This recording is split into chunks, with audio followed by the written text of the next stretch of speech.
Mkoa kwa mkoa, taifa kwa taifa, bara kwa bara, na Jukoki TV, mwanga wa Injili. Msikilizaji na mtazamaji wa Jukoki TV, tunaendelea na somo letu ambalo linazungumzia habari za dalili za mapambazuko, na hii ni sehemu ya 4. Hii ni sehemu ya 4 katika mfululizo wa masomo yetu, sehemu ya 4 katika mfululizo wa masomo yetu, dalili za mapambazuko. Hebu nikualike tuombe. Baba yetu na Mungu wetu mfalme unaishi juu mbinguni, tuongoze katika neno hili tunaloendelea kujifunza. Ruhusu mimi ninayetoa somo hili kutoa somo hili sivyo kama nipendavyo mimi, bali mapenzi yako yatimizwe. Ruhusu pia msikilizaji na mtazamaji wa somo hili naye pia kulielewa na hatimaye kuzingatia sawa sawa na mapenzi yako. Kwa jina lake Yesu naomba na kushukuru, amina. Dalili za mapambazuko. Hii ni sehemu ya 4. Dalili za mapambazuko. Katika somo ambalo limepita tumepitia zaidi sana, tukaangalia mambo kadha wa kadha ambayo yanatuonesha ya kwamba yakitokea ni dalili ya kwamba Yesu Kristo yu karibu mlangoni, anakaribia kuja. Kama ambavyo Yerusalemu ilivyokuwa imezingirwa miaka 3 karibia na nusu, tangu mwaka 66 AD mpaka mwaka 70 AD, ilikuwa ni dalili ya kwamba mji wa Yerusalemu unaangamizwa. Lakini kwa kadiri tulivyosoma, naona kwamba Jumapili inapotangazwa, sabato ya uongo inapotangazwa dhidi ya sabato ya kweli, inapotangazwa na taifa la Marekani, tunaona ya kwamba hiyo itakuwa ni dalili ya kwamba pambazuko li karibu, na kuja kwa Yesu Kristo mara ya pili kuna karibia sana. Kama ambavyo Wayahudi walitakiwa wakimbie, nasi pia hatuna budi kukimbia, maana tukibaki hapo iko changamoto kubwa itakayojitokeza. Hebu nikukumbushe mafungu haya kwenye kitabu cha Mathayo sura ya 24 aya ya 15 aya ya 16. Anasema mambo yafuatayo: basi hapo mtakapoliona chukizo la uharibifu lililonenwa na nabii Danieli limesimama katika patakatifu, asomaye na afahamu. Ndipo walio katika Uyahudi wakimbilie milimani. Waliokuwepo katika Uyahudi katika mji wa Yerusalemu walitakiwa wakimbilie milimani. Lakini Marko sura ya 13 aya ya 14 anasema, lakini mlionapo chukizo la uharibifu limesimama pasipo lipasa, asomaye na afahamu. Ndipo walio katika Uyahudi wakimbilie milimani. Wanazungumzia kitu kile kile. Luka sura ya 21 aya ya 21 aya ya 20 hadi aya ya 21 anazungumzia hapo kitu tofauti, akifafanua wale waliotangulia. Anasema, lakini hapo mtakapoona mji wa Yerusalemu umezingirwa na majeshi, ndipo mjue ya kwamba uharibifu wake umekaribia. Ndipo walio katika Uyahudi wakimbilie milimani, na walio kati yake wakimbilie nje, walio katika mashamba wasiuingie mji. Kuna nukuu ambazo tumesoma kwenye Pambano Kuu ukurasa wa 27 kwenye ile sura ya kwanza inayozungumza uangamizo wa Yerusalemu. Anasema unabii juu ya kuangamizwa kwa Yerusalemu una utimizo mwingine. Utimizo huo ni kuangamizwa kwa ulimwengu.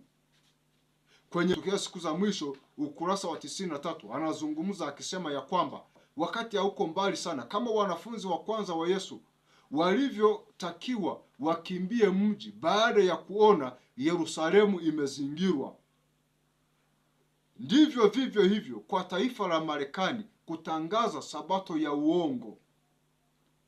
Kuitangaza sabato ya uongo itakuwa ni dalili na ishara kwa Wakristo wa saa za mwisho kukimbia miji.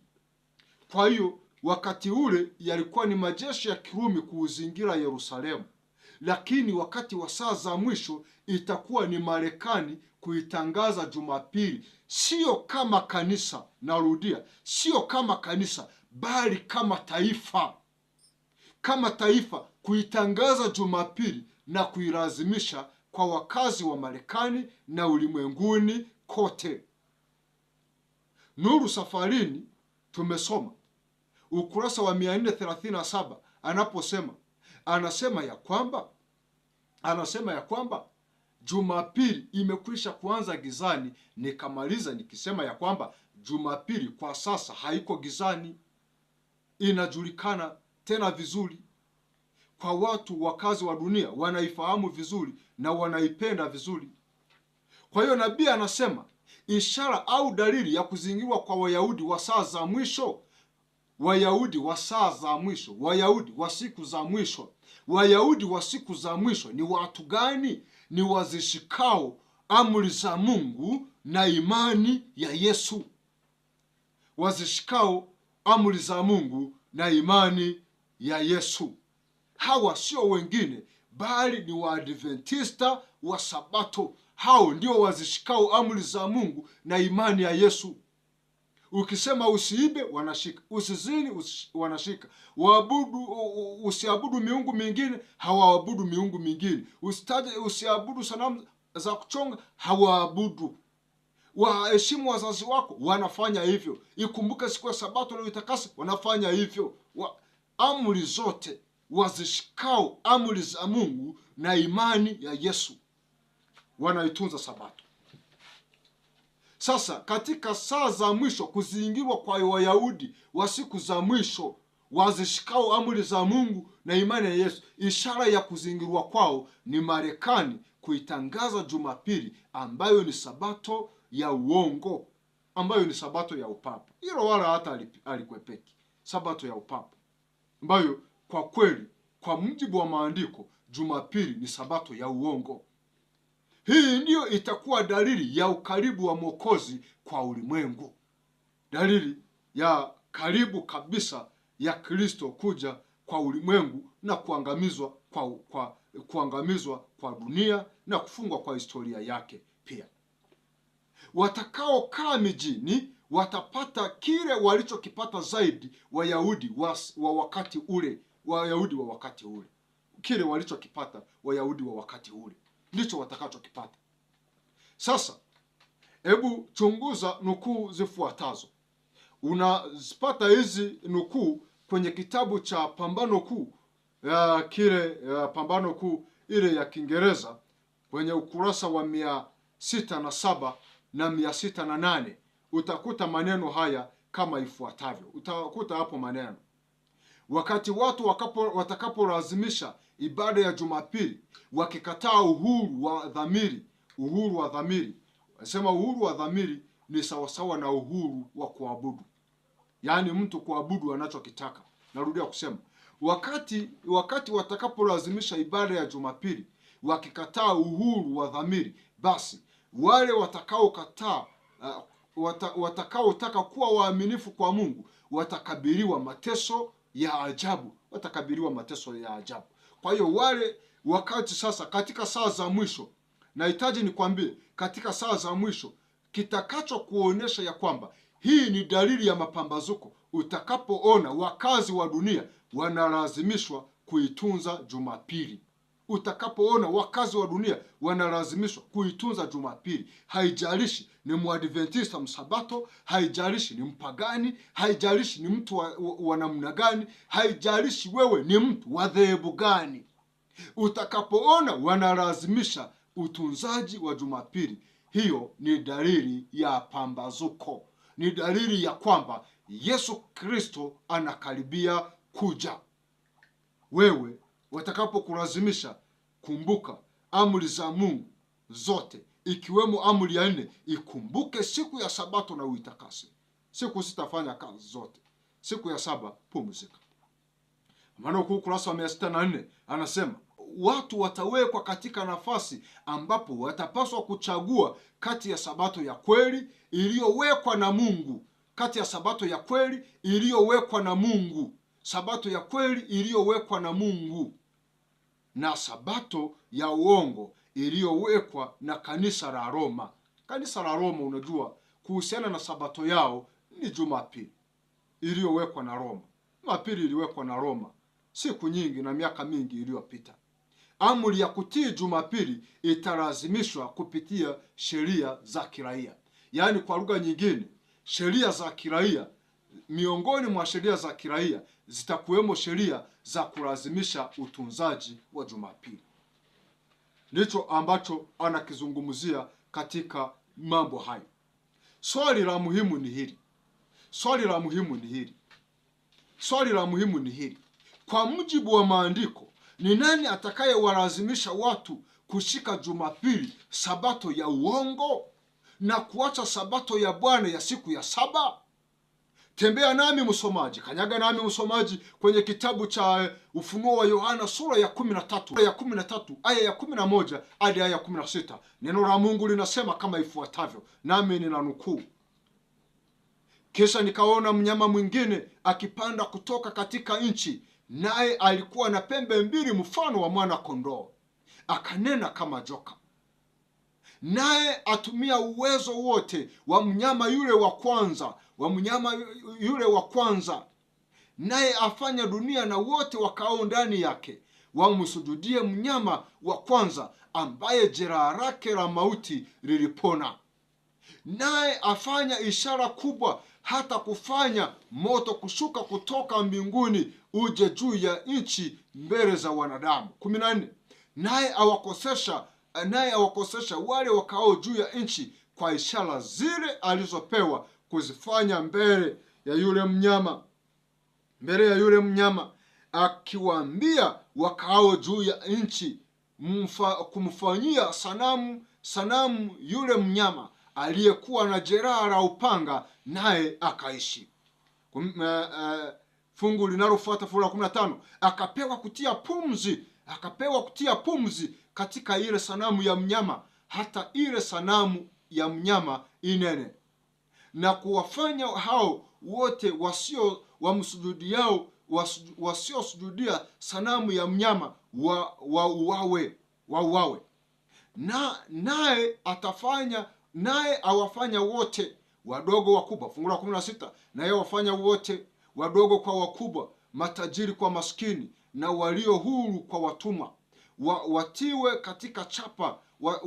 watiwe chapa katika mkono wao wa kuume au katika vipaji vya nyuso zao. Unaangalia hapo. Sasa yawezekana una maswali mengi ambayo unajiuliza, huyu mnyama mfano wa mwana kondoo ni yupi kwenye kitabu cha Ufunuo sura ya 13 ile aya ya 11? Huyu mnyama mfano wa mwana kondoo ni yupi hasa anayemzungumzia hapo? Huyo mnyama mfano wa mwana kondoo ni yupi? Sikia anazozungumzia. Huyu mnyama sio mwingine bali ni yule ambaye ni mwasisi wa uhuru wa kidini katika historia ya ulimwengu mzima. Yule ambaye ni mwasisi wa kidini, mwasisi wa uhuru wa kuabudu, uhuru wa kidini. Huyu katika historia ni nani? Maana Biblia inasema ya kwamba ni mfano wa mwana kondoo, anafanana kama mwana kondoo. Biblia inapozungumzia mwana kondoo, mfano wa mwana kondoo, anapozungumzia mwana kondoo anamaanisha Yesu Kristo. Taifa ambalo lilizungumza kama mwana kondoo, taifa ambalo lilizungumza kama Yesu Kristo, kuacha watu wachague waabudu kile wanachokitaka. Hili sio taifa lingine bali ni taifa la Marekani, mara baada ya ufalme wa Rumi chini ya upapa, kuwa wamekanyaga dunia yote, wametawala dunia yote na kuua watakatifu wa Mungu. Na kanisa la Rumi haliwezi likakana kwenye jambo hili, kwenye kuangamiza watu wa Mungu kuanzia miaka ya 538 mpaka miaka ya 1798. Taifa la Marekani lilipata uhuru mwaka wa 1776. Walipopata uhuru wakaanza wakaweka katiba yao vizuri kabisa, ikiwa inazungumzia habari za uhuru wa kuabudu. Taifa lilitoa kauli likisema ya kwamba mtu yeyote aabudu kile anachokitaka. Akitaka kuabudu jiwe, msimzuilie. Akitaka kuabudu tofali, msimzuilie. Akitaka kuabudu kiazi, msimzuilie. Akitaka kuabudu miti, msimzuilie. Uhuru wa kuabudu. Uhuru wa kuabudu. Sasa anasema ya kwamba atanena kama joka. Neno hili linasema kwamba atanena kama joka. Marekani atadhihirisha roho ya joka atakapokiuka misingi ya taifa hilo. Katiba yao inasisitiza uhuru wa kidini maarufu kama uhuru wa kuabudu. Kwa hiyo Marekani atanena kama joka pale atakapokiuka misingi ya waasisi wa taifa la Marekani kwenye katiba, ambapo wanazungumzia uhuru wa kuabudu kama uhuru wa dhamiri. Neno la Mungu linasema ya kwamba, sasa tunaona ya kwamba mnyama mfano wa mwana kondoo atakayenena kama joka sio mwingine bali ni Marekani. Sikia, neno la Mungu linasema ya kwamba, neno la Mungu linaendelea kusema kuwa atatumia uwezo wa mnyama wa kwanza kuwalazimisha dunia yote na wakaao ndani yake wamsujudie mnyama na sanamu yake, ambaye mwanzoni alipata jeraha la mauti, nalo jeraha hilo la upanga likapona. Kwenye kitabu cha Ufunuo sura ya 11 aya ya 12 na Ufunuo sura ya 13 aya ya 3. Kwa hiyo huyu mnyama ni nani? Mnyama wa kwanza. Unaposoma kwenye kitabu cha Ufunuo sura ya 13 aya ya kwanza utaona kuna mnyama wa kwanza. Ufunuo sura ya 13 aya ya 11 na kuendelea kuna mnyama wa pili. Sikia, mnyama huyu wa kwanza ni yule ambaye anapewa mamlaka na joka. Mnyama wa kwanza si mwingine bali ni mfumo uliowahi poteza nguvu zake za kiutawala duniani. Huu mfumo ulipoteza nguvu mnamo Februari mwezi wa pili tarehe 10 mwaka wa 1900 mwaka 1798. Mwaka huo ni mwaka ambao Roma ya upapa ilipoteza nguvu zake. Nayo ilipoteza aje? Mwaka huo anasema kwamba French troops under the commander of General Louis Alexandria Bethia aliingia katika mji wa Roma na akaweka alama ya mwisho. Anasema kwamba he marked the end temporarily of papa's power. Yani hawa majeshi ya Ufaransa chini ya Generali Alexander Bethia, Louis Alexander Bethia, huyu aliingia katika eneo la Roma, akamkamata askofu mkuu wa Rumi aliyekuwepo wakati huo, akamtia kizuizini, akampeleka Ufaransa, akafia huko. Tukio hilo nenda kalitafute, utaliona. Roma walikuwa wamekaa katika kiti cha enzi tangu miaka ya 538 mpaka mwaka wa 1798. Na matukio yote walioyafanya katika historia yote utayaona. Nenda katafute kila mahali utaona. Hii ni historia tu. Hata wanafunzi wa kidato cha 5 na kidato cha 6 kwenye historia ya Tanzania wanasoma kwenye French Revolution. Utaangalia mambo ya akina Alexander Bethia, wakina nanili hapa, watakuonesha tukio lililotukia tarehe 10 mwezi wa pili mwaka 1798 lililofanyika hivyo. Sasa neno linasema kuwa katika saa ya mwisho Marekani ataungana na mfumo wa upapa kulazimisha watu kushika Jumapili na kufanya iwe lazima kwa wote, yani Marekani na ulimwenguni kote. Katika saa ya mwisho Marekani na Rumi ya upapa watashikamana kwa pamoja kuwalazimisha wakazi wote wa dunia kuweza kushika Jumapili. weza kuishika Jumapili. Hilo ni jambo la muhimu sana kulifahamu katika mambo haya. Sasa katika sehemu hii ya 4 niweze kufikia hapo, lakini zaidi sana nikwambie kwamba Mungu wetu anahitaji uyafahamu haya mambo kwa makusudi maalum. Uyafahamu haya mambo kwa makusudi maalum. Sikiliza, unapoyasikia haya mambo tunayazungumza, usikae tu umetulia. Inawezekana kabisa haya mambo kuyafuatilia, usipuuze.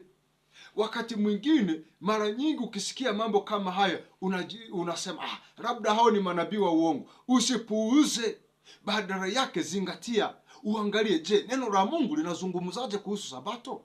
Neno la Mungu linazungumzaje kuhusu Jumapili? Usipuuze unapoyasikia haya. Ninakusihi mpendwa, kwa huruma zake Mungu, kama Bwana aishivyo, usipuuze unapoyasikia haya mambo. Ni muhimu sana, kwa sababu shetani anao mpango wa kukupoteza. Shetani anao mpango wa kutupoteza. Inatakiwa tuyafahamu haya kama dalili za mapambazuko, tunapoona kweli yamesemwa na yametimia. Hata kama utasema hao wanasema tu, na hata kama utaona kwamba wanasema tu, kama yakitimia, basi kumbuka hata maneno haya tunayoyasema, bado naendelea kuzungumza, bado naendelea kusema haya mambo namna vile ambavyo yapo. Haya mambo ambavyo yapo. Kwa hiyo Marekani itahusika katika saa ya mwisho, itashikamana na upapa kuwalazimisha wakazi wote wa dunia kuishika Jumapili. Nahitaji nikwambie, Mungu anahitaji uyafahamu haya yote, sio kwa namna nyingine, bali kwa lengo la kukusaidia, kwa lengo la kukuwezesha ili haya mambo yaweze kwenda. Inakuja sehemu ya 5 ambayo bado tutaendelea kuzungumza kwa kina zaidi haya mambo katika upana wake. Nitazama kwa undani zaidi Marekani itakavyoshikamana na Roma ya upapa, itakavyoshikamana pia na mataifa mengine, kwa mujibu wa maandiko, kuhakikisha haya mambo unayaelewa. Haya mambo yamesomwa katika maandiko matakatifu. Una sababu ya kuyafahamu mpendwa, una sababu ya kuyafahamu. Mtu asikudanganya ya kwamba kitabu cha Ufunuo hakijulikani, kitabu cha Danieli hakijulikani. Vinajulikana tu. Kama visingekuwa vinajulikana na Mungu angekuwa anajua kwamba hivi havitajulikana, basi asingeviweka. Yamewekwa kwa makusudi maalum, na ndio maana yaliyotabiriwa yanatimia. Mungu akubariki. Mungu anibariki. Mungu atubariki sote kuyafahamu haya katika jina la Yesu Kristo. Amin. Karibu sana kwenye sehemu nyingine inayofuata. Mungu akubariki katika jina la Yesu. Amina. Tuombe. Baba yetu na Mungu wetu mfalme unaishi juu mbinguni, asante kwa ujumbe huu. Bariki mpenzi mtazamaji na msikilizaji. Tuandae sote kwa ajili ya ufalme wako. Tunapoyatazama haya, tujue ni dalili za mapambazuko ya kweli kabisa. Yesu Kristo anakuja kuwachukua watu wako. Uwe pamoja nasi, ututie nguvu na utuongoze katika jina la Yesu. Amina. Karibu kwa somo linalofuata. Mkoa kwa mkoa, taifa kwa taifa, bara kwa bara, na Jukoki TV, mwanga wa Injili.